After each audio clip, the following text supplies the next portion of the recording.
I want to talk about the Tepes. This was a happy couple. Everyone that has spoken about them talked about their personalities, bigger than life, and a couple starting a family in Columbus, Ohio. He's a dentist. She's a stay-at-home mom with the 2 little ones, and they've got what seems from the outside to be this amazing life, this journey that they're beginning, right? And it's the holiday season. And then the tragic scene inside of their home. Mom dead. Dad dead. Both shot and killed. And when you hear that headline, you're going to think, oh, was there something we didn't know about this couple? Was there some murder-suicide thing that happened here? No. No. There's no weapon left behind. Somebody did this. And think about what they did. Because the children survived. The children were in the house at the time that their mother and father are killed by someone, and they're just left in the dark crying. Who knows for how long? Who knows what they saw, what they understood, what they'll remember about this. But their parents were stolen from them. Their lives have been drastically changed, and 2 young lives, this young couple, taken by a killer. But the question tonight is, what happened here? What happened to this family? Who is responsible? There was no sign of forced entry. There's no talk of things being taken from the home. It wasn't a home invasion. What happened here? Tonight, new developments, and I got to show you this. Video released from the police over in Columbus, Ohio. Video of someone from an alleyway close to the home. Unfortunately, when you watch this video, what you're going to see is not 100% clear. A lot of times these surveillance videos aren't. As a matter of fact, it reminds me so much of the Delphi video to a certain extent. But let's take a look at this. This is a person of interest. Again, it's dark, it's cold, hands in pockets, hood on, hat, hunched over. But is that purposeful? Is the head down purposeful, knowing that there's cameras everywhere that you don't want to be seen? Well, this person has now been seen, and I'm wondering if anyone would recognize the person with that type of a walk, those type of clothes, who might be in that area. They need to come forward. This is a person of interest, needs to be spoken to. Maybe 100% innocent, maybe 100% guilty, or may have some information that could help investigators. Speaking of investigators, let me bring in a special guest, former homicide detective, more than 20 years working homicides and high-profile cases. Phil Waters is with us. Phil, great to see you. Thanks so much for being here. Let's talk about this video first. This is the latest thing that's been released. What can investigators take away from this video? You get this. What do you do with it? Obviously, you've put it out on social media, the local television, court TV, everyone's put it out there for the world to see now. Are detectives taking anything else away from this video?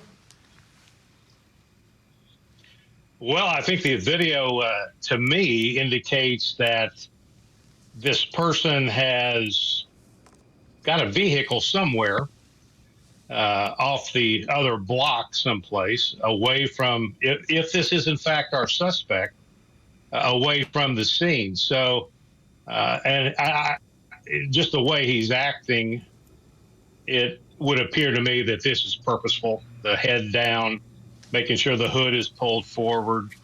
So there's a lot of things going on here that this looks like this is the best suspect going at the moment.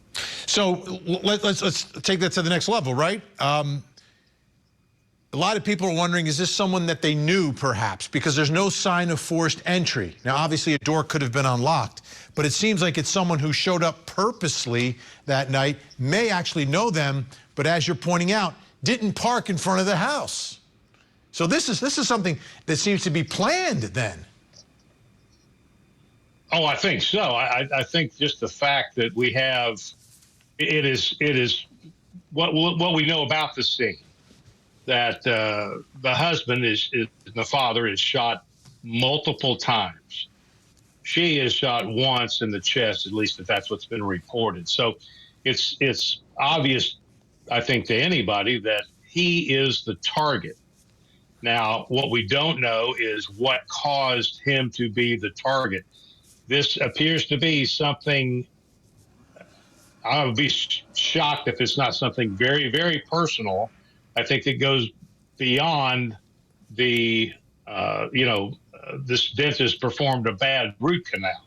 I mean, this is something that, and then they leave the children. They know the children are there, and yet they commit the murders, leave the children unharmed.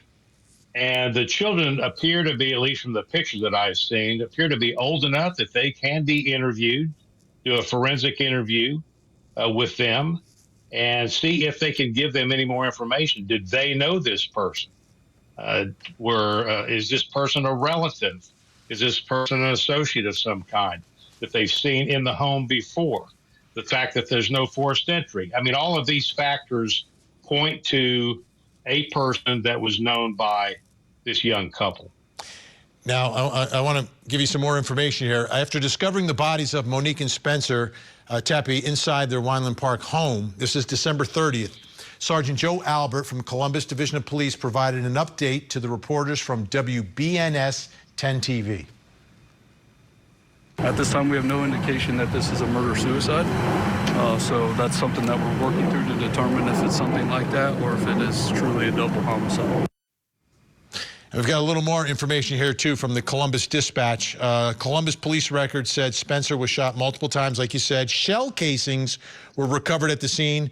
Columbus police said no gun was found and determined their deaths were not the result of murder-suicide. What kind of information can they get from those shell casings, Phil? Well, they're going to run a knife and check on those shell casings to see if they're perhaps that firearm was used in a related incident at another time.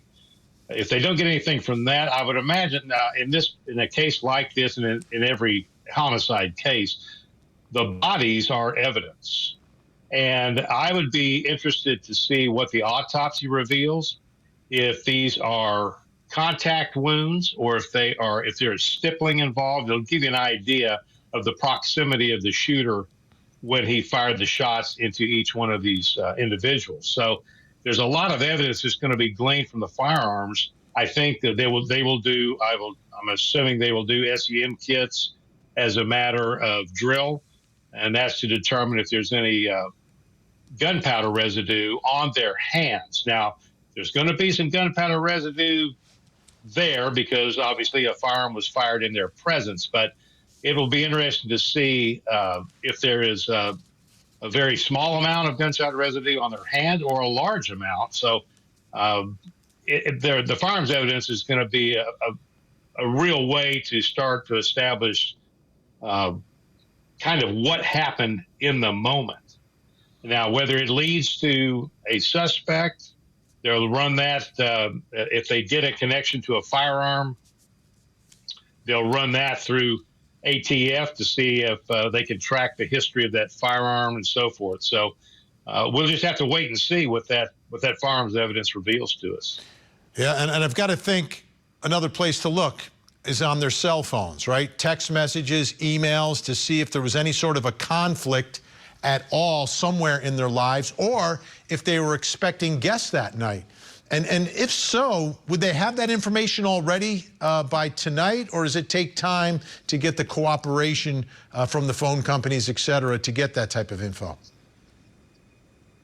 Well, if they've got the phones at the scene, obviously if they can get into the phones and cell bright those phones or use some other data piece of equipment that can pull the data off of the phones, the first thing I would be looking at is who are the last people that contacted these folks, who did they talk to, and then these are going to lead you to other avenues of the investigation. So you're going to be heading out to those people and find out, okay, you spoke to them at this point in time.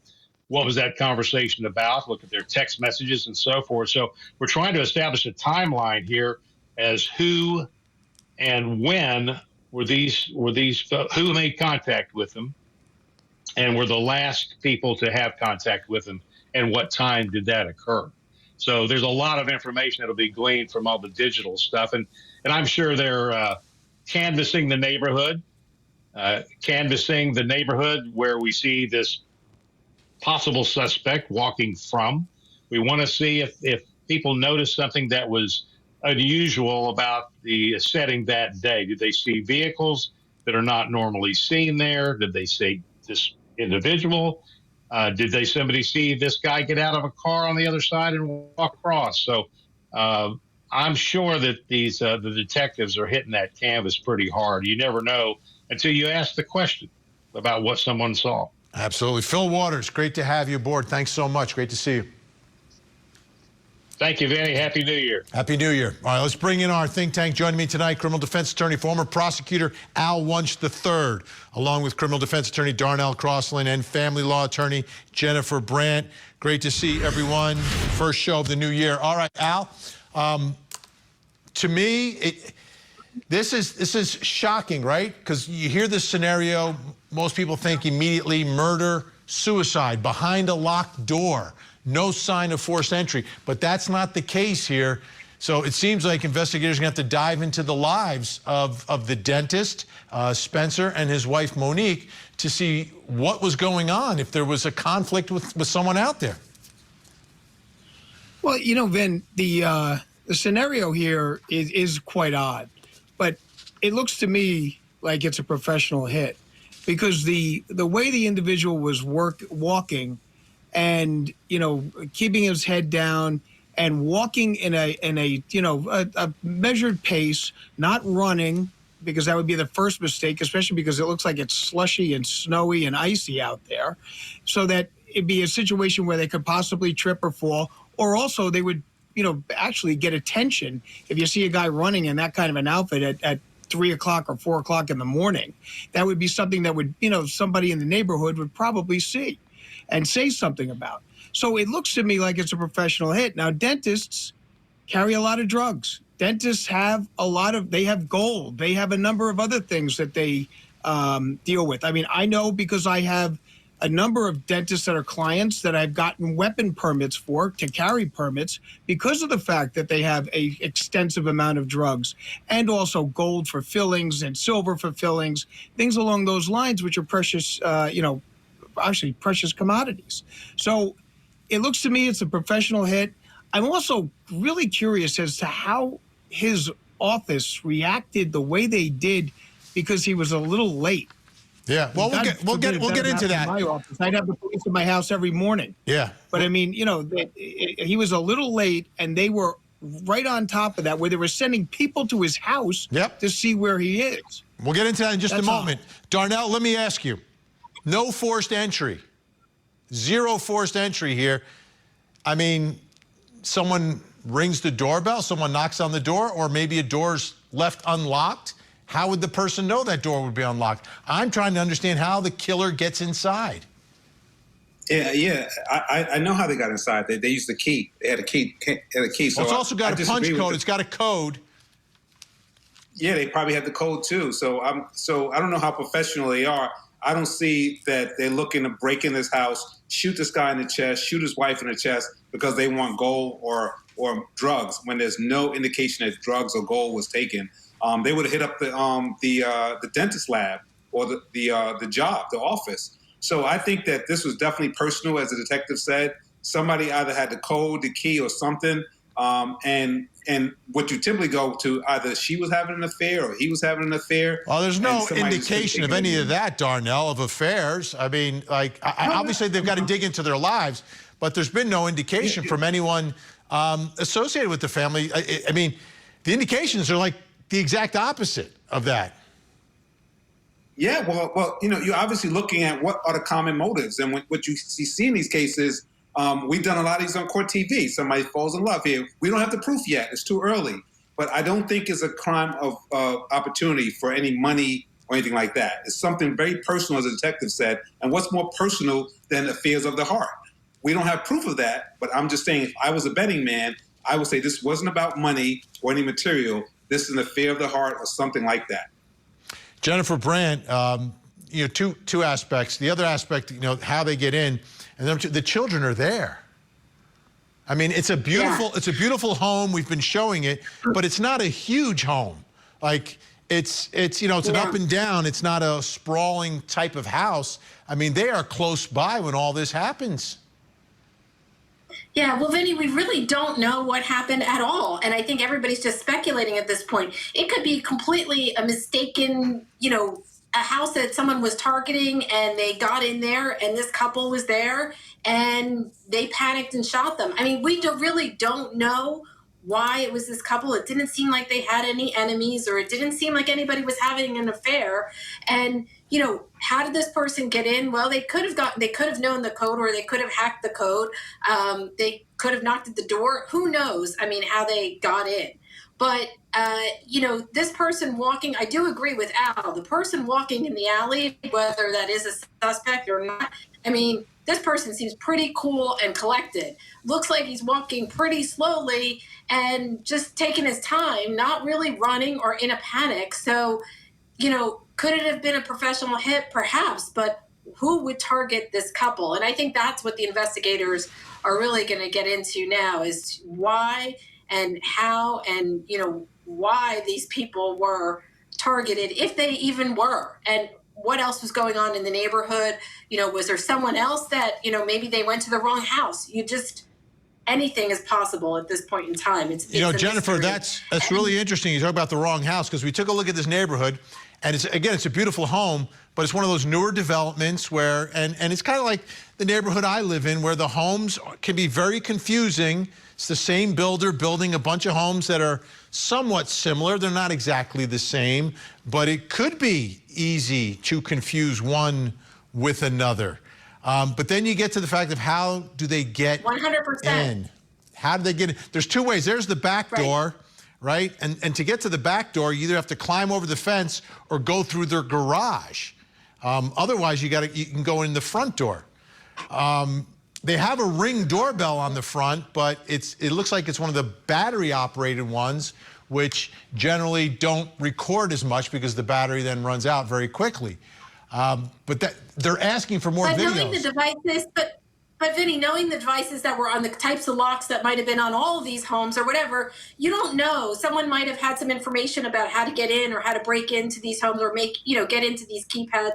There's a lot of possibilities of, and why they didn't hurt the children. Well, that's not, so questionable. I mean, these were two little children there. Not that this person had a heart, but he sees these babies there basically, and they're not going to tell anybody. They're really young children. So maybe just left and, did what he did and just got out of there. Yeah, there have been reports that the children are, we believe, 4 and 1 years old.